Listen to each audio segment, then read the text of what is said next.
被誉为英国版的《甄嬛传》，在全球拿了64个奖项。女主凭借这部作品获得了14个最佳影后。就是这么一部震碎三观的电影，竟然是根据真实事迹所改编。故事发生在18世纪的英国，出身卑贱的艾比正乘坐马车去投靠皇宫里的表姐，中途不怀好意的男人从裤兜里掏出家伙挑衅，为了不惹是生非，艾比选择了隐忍。终于到达目的地，男人却没打算放过。此时他别提有多狼狈，本以为到了皇宫情况就会好转，毕竟表姐萨拉可是女皇的副手，在这里混得如鱼得水。艾比拿出姨妈的信件，希望谋得一份好差事，可没想到萨拉看都没有看一眼，直接就打发他去洗衣房当差，在这里随便一个人都可以使唤他。艾比永远有着干不完的活。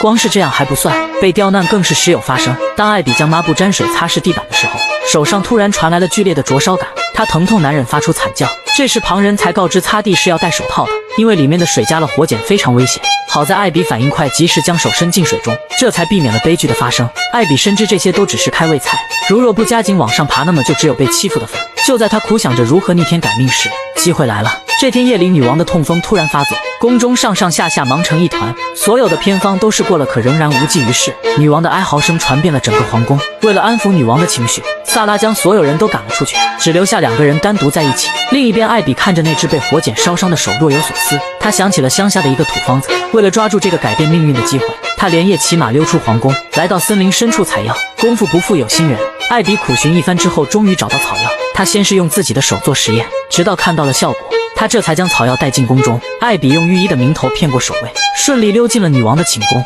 趁着女王熟睡的时候，他将捣碎的草药敷在大腿上。可就是在这个时候，表姐萨拉闯进来了。看到艾比鬼鬼祟祟的样子，萨拉还以为他是要加害女王，于是不顾解释，直接命人将艾比带到楼下，用鞭子惩罚。或许生活在底层就是这样，当你得势时未必有人开心，但看到你栽跟头，一定会有人幸灾乐祸。人微言轻的艾比就只能这样默默受着。这么精彩的剧情，当然要有个女朋友一起看了。说起女朋友，单身很久的兄弟们注意了，在默默的世界里，爱情从不等待，女追男的勇敢，附近同城的缘分，真人认证的安全保障，语音视频的真实互动，3秒匹配的心动时刻，尽在默默，快来体验吧。另一边，女王也在这时苏醒，她的第一句话就是询问腿上涂的是什么，因为冰凉的感觉让她好受了很多。听到这里，萨拉这才知道自己错怪了艾比，于是立刻冲进洗衣房终止了惩罚，接着就把艾比喊出来，为刚才的误会而道歉，然后再问他要草药以备不时之需。听到这里，艾比知道机会来了，立马表忠心说愿意为表姐分担照顾女王的重任，只要能跟随她左右，哪怕当牛做马也愿意。萨拉一看艾比如此懂事，便当即提拔她为自己的贴身女仆，但同时又警告以后不要僭越了。得到重用的艾比连连说是。至此以后，她终于摆脱了洗衣房的差事，再也不用和10几个人挤在一起睡觉了。看着属于自己的独立小单间，艾比对未来充满了信心。她画着精致的妆容，得意地跟在萨拉身后。在这里，每个人都对他们毕恭毕敬，就连大臣想要面见女王，也得萨拉先说了算。Posso ricordarvi che non siete la regina? No, ha mandato me in sua vece, non si sente bene. 看到萨拉只手遮天，大臣心里恨得牙痒痒，但是却一点办法也没有。谁让女王对萨拉言听计从呢？旁边的艾比看到这一幕，对表姐萨拉崇拜的同时，对权力的野心也增添了几分。这天，女王康复后正在和萨拉聊天，艾比找准时机，趁着女王经过时故意猛烈咳嗽，还没等女王问话，他就主动解释 Scusate, maestà, ho preso freddo raccogliendo le erbe per voi. 在得知缓解痛风的方法是艾比的功劳后，女王严肃的脸庞有了一丝松动。殊不知这一切都没能逃过萨拉的眼睛。同为女人，她又怎么会不懂艾比的小心机？为了给对方一个下马威，她立刻将艾比带进了猎场，趁着打猎的时候给他上一课，要想在自己手下当差，就必须安守本分。艾比没有接话，只是举起手中的猎枪。殊不知她现在可不仅仅只是想当个侍女那么简单。女王吃起醋来是什么样？她的副手萨拉只是应邀和别的男人跳舞，女王就受不了了。看到2人在舞池中央翩翩起舞，宛若一对才子佳人，她瞬间有了危机感。天生残疾连站立都困难的女王内心怎会没有触动？见2人越跳越起劲，丝毫没有要停下的架势，女王的怒气值达到了顶峰，于是直接叫停了这场表演。被打断的萨拉有些猝不及防，现场的氛围也变得沉重，明显女王这是来了脾气。好在近身伺候多年的萨拉知道用什么办法安抚，她将女王推到没人的地方，还想用老方法逗她开心，但女王却不吃这一套。这次她是真的生气了，在没有任何征兆的情况下，直接就赏了对方一记耳光。萨拉没有说话，只是表现出一副可怜巴巴的模样。这让原本还在气头上的女王瞬间破防了，刚刚的不愉快也一笔勾销，仿佛什么事情都没有发生一样。其实萨拉和女王之间的关系远不止君臣那么简单，不同寻常的这一幕正巧被艾比发现，他这才明白原来萨拉之所以能有现在的位置，是因为还有别的本事。捋清楚这一点的艾比也开始在女王身边刷存在感，投其所好递上热巧克力，但却被萨拉制止住了，因为女王糟糕的身体情况已经不允许再喝这么甜的饮品了。女王虽然不情愿，但却又不得不听。显然萨拉在女王的心中有着不可替代的位置，但是比起伺候性情阴阳不定的女王，萨拉却更喜欢大权在握的感觉。仗着女王赋予的权利，宫里大大小小的事情都要她拍板，这样一来他就没那么多时间陪在女王身边了。被冷落的女王想通过暴饮暴食填补内心的空虚，只是放纵过后，这种空虚并没有得到缓解，反而还会被放大。女王点着蜡烛到处寻找萨拉的身影，想要见他的心情一刻也不能耽误。看到房间里空空如也，女王一下就变得焦躁不安。另一边正在处理政务的萨拉也得知女王在闹脾气，为了不让事态蔓延，萨拉不得不中断手里的活，强忍着怒气去找女王。只是打开房门就看到女王又在任性了，站在窗户边叫嚣着说要跳下去。对此萨拉却不打算惯着她，一把将女王扯下来，重重地摔在地上，并警告不要再无理取闹，因为她现在有钥匙出来。但女王却不肯罢休，非要缠着萨拉陪自己。为了不耽误处理正事，萨拉只好安排艾比替她陪伴女王。但是面对这个陌生的新面孔，女王却不买账，正要下逐客令。艾比为了留下来，开始夸赞她的兔子，这一招果然奏效。女王当即命令她将兔子放出来。不同于萨拉的强势，艾比性格温和善解人意，这让女王很快就卸下防备心，并且主动开始聊起这些兔子的意义。里面的每一只都代表她曾失去的孩子。听到这里，艾比眼含热泪，仅凭一个眼神就打开了女王的心门。随后更是和女王一起坐在地上，亲切地给每一只兔子喂食，就像对待孩子一般对待兔子。往后的日子里，艾比和女王形影不离。有了艾比的陪伴，女王的情绪稳定了许多，这才让萨拉得以将精力都集中在政务上。在这里，他更能找到自己的价值。就在萨拉在官场上混得如鱼得水的时候，艾比也和女王打得火热。和性格温和的艾比在一起，女王感受到了前所未有的轻松和快乐。当萨拉推门而入时，正好看到女王躺在地上开怀大笑，这一幕让他有了危机感。为了夺回主权，萨拉再次将艾比带到猎场，他借着比试的名义给艾比放话，这段时间辛苦你陪在女王身边了，不过以后不用了，因为女王的身边有我。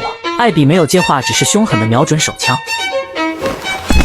他用行动表明了自己的态度。被挑衅到的萨拉感觉受到侮辱，正要出言教训，就在这时被匆匆赶来的仆人打断。萨拉还以为是女王来找他，可没想到下一秒就打脸了。仆人颤颤巍巍地用手指着艾比，说女王要找的人是他。看到艾比一副小人得志的模样，萨拉气势汹汹赶到女王的寝宫，用他最擅长的方式挽回了女王的心。至此，一场有关争宠的战争彻底打响。为了上位女人，决定走捷径，他一丝不挂地躺在主人的床上。香艳的这一幕正好被女王撞见。艾比表现出单纯无辜的样子，满含歉意地说自己不小心睡错了地方。然而女王似乎不吃这一套。Ora però alzati. 在女王的注视之下，艾比光着脚丫走下床，动作麻利地穿好衣服。艾比本以为今天只是白忙活了一场，殊不知他那曼妙的身姿早已经深深刻进了女王的脑海。深夜，艾比的房门被推开，情况再明显不过，这是女王在召唤他，当然是以医治痛风的名义将艾比换到他的床边。接下来的事情自然不必多说，该发生的和不该发生的都发生了。当刚忙完政务的首宠萨拉赶到寝宫时，这才发现自己的位置被表妹取代。为了宣示自己的主权，萨拉再次将艾比带到了猎场，直言他和女王已经有10几年的感情基础，警告艾比不要痴心妄想。说完就又来了一个下马威， Abigail. 威胁艾比滚回洗衣房，否则下一次这里装的就不是空子弹了。为了不吃眼前亏，艾比表面答应，可暗地里却动了别的心思。趁着没人时，艾比来到女王的房门外面，拿着比砖头还厚的书本对着自己的脑门打，直到干出鼻子里的番茄酱，艾比这才满意。这时屋内的女王也听到了动静，当她推开房门的时候，正好看到新宠哭的梨花带雨。不得不说，艾比的这招苦肉计真的管用，因为女王已经默认这是萨拉的杰作。为了保护艾比，便将她提拔为私人女仆。所以当萨拉提出要解雇艾比时，女王果断就拒绝了，而她给出的理由也是简单粗暴。 Mi piace quando mi infila la lingua dentro. 第一回合萨拉败下阵来，得逞后的艾比则一脸挑衅的神情，转头就和女王上了同一辆马车。直到这一刻，萨拉才真正明白，艾比这个人远比他想象中更有心机。但是好在他也不是吃素的，为了重新夺回女王的宠爱，萨拉不得不暂时将政务放一放，开始把重心转移在女王身上。毕竟有10几年的感情基础，所以想要召回女王的爱，这事对萨拉来说并不难，因为属于他俩之间的回忆实在是太多太多。萨拉只要稍微用点心思，就能逗得女王开怀大笑。旁边的艾比也只能硬着头皮陪笑。第二回合萨拉轻松获胜，艾比卯足了劲爬上的位置就这样被打回原形，从此他又成了那个小跟班，只能眼睁睁地看着两人秀恩爱。他找准时机提出为女王铺床，但是有萨拉在场，他根本就没这个机会，因为女王直接拒绝了他。不得不说，萨拉在女王心中有着无可替代的位置，因为他只要稍微勾一勾手指头就能让女王回心转意。艾比也深刻体会到了这一点，为了成为女王身边的首宠，他决定要玩一波大的。既然明面上斗不过萨拉，那就只能来阴的了。艾比趁着无人注意的时候，偷偷地往茶水里加了料。当茶杯递到萨拉手中时，他并没有对艾比起疑心，直接就将茶水一饮而尽。刚好女王又和他在国事上意见不合，来了情绪的萨拉直接就离开了现场，骑着马儿就要出去散心，只是骑到半路药效就发作了。昏迷过去的萨拉跌落马背，被狂奔的马儿一路拖行。这一次他算是凶多吉少，女王已经几日没见到萨拉的身影了。考虑到此前因国事意见不合而发生口角，女王还以为对方是想通过这种方式逼自己妥协。为了赌一口气，她便阻止众人去找萨拉。看在眼里的艾比心里正得意，还以为后患已经铲除，殊不知萨拉命不该绝，因为他被妓院里的老鸨救下来了。但是他的情况也并不好过，老鸨要萨拉伤势好后卖身偿还医治的费用。而女王虽然嘴硬说不去找萨拉，但是半夜痛风发作的时候，第一个想到的人还是萨拉，想要见他的心情一刻也不能等。Chiamatele dei Mowbray! Trovatela! 为了安抚女王的情绪，宫里连夜派人出去寻找。就在萨拉伤势刚好就被逼着卖身的时候，房门突然被打开，原来是宫里来人了。获救后的萨拉也当场立誓要报仇雪恨，而此时的艾比已经成了公爵夫人，丝毫不知道敌人还有3秒钟到达现场。他费尽心思爬上安妮女王的床榻，因为打得一手好牌，艾比一跃成了后宫中的新宠。为了往上爬，他不择手段，暗地里加害首宠萨拉，想要取代他的位置。就在艾比混得风生水起，终于坐稳公爵夫人的位置时，大难不死的萨拉回归了。心虚的艾比连忙主动示好，希望能和对方握手言和，一起侍奉女王左右。但萨拉却不吃这一套，还没等他把话说完，便直接赏了2耳光。艾比没有还手，因为理亏的他心里清楚是自己下毒在先。教训完艾比，萨拉又来找女王，还想回到从前的位置。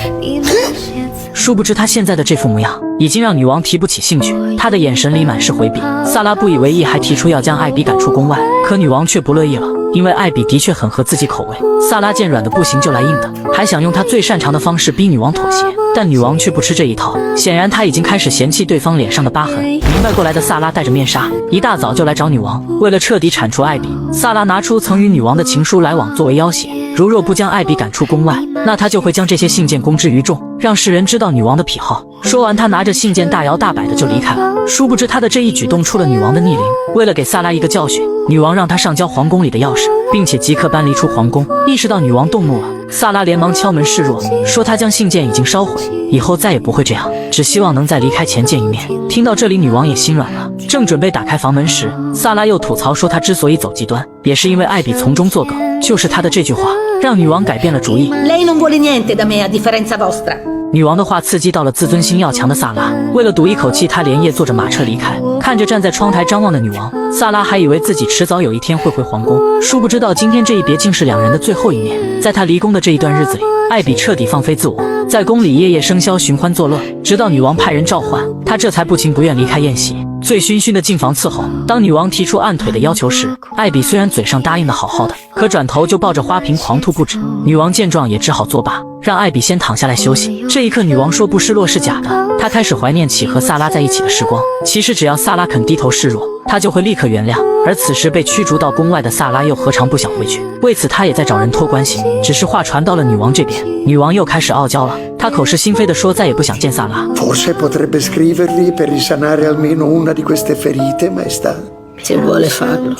得到了女王的默许，萨拉也有了底气。他埋头写情书，只希望重回巅峰。可萨拉却忽略了一点，现在宫里正是艾比当权，来往的信件都要经过他的手。为了不让劲敌死灰复燃，艾比将他的信件都扔进了火坑。这样一来，信就到不了女王手里。女王虽然嘴上不说，但是心里却无时无刻不盼望收到萨拉的来信。迟迟没有收到来信的他，也开始从最初的期待转化为失望。时间久了，女王便只剩下愤怒了。艾比敏锐地察觉到了这一点，也开始吹起了耳旁风，拿出弹劾萨拉贪污的奏折。本就憋着怒火的女王一下就炸了，当即就下令将萨拉驱逐出境。此时的萨拉还不知道自己被摆了一道，正在家等着被女王召唤。看到宫里派人来访，萨拉还以为是机会来了，殊不知迎接他的将会是凄惨的下半生。而将萨拉驱逐出境的女王又真的能快乐吗？在他眼中像兔子一样单纯的艾比，也在这天露出了真面目。趁着女王熟睡，他将那些被女王视作孩子一样的兔子狠狠踩在脚下。听到动静的女王抬起头，正好看到这一幕。直到这一刻，她才明白，艾比的善良都是伪装的，为的就是向上爬。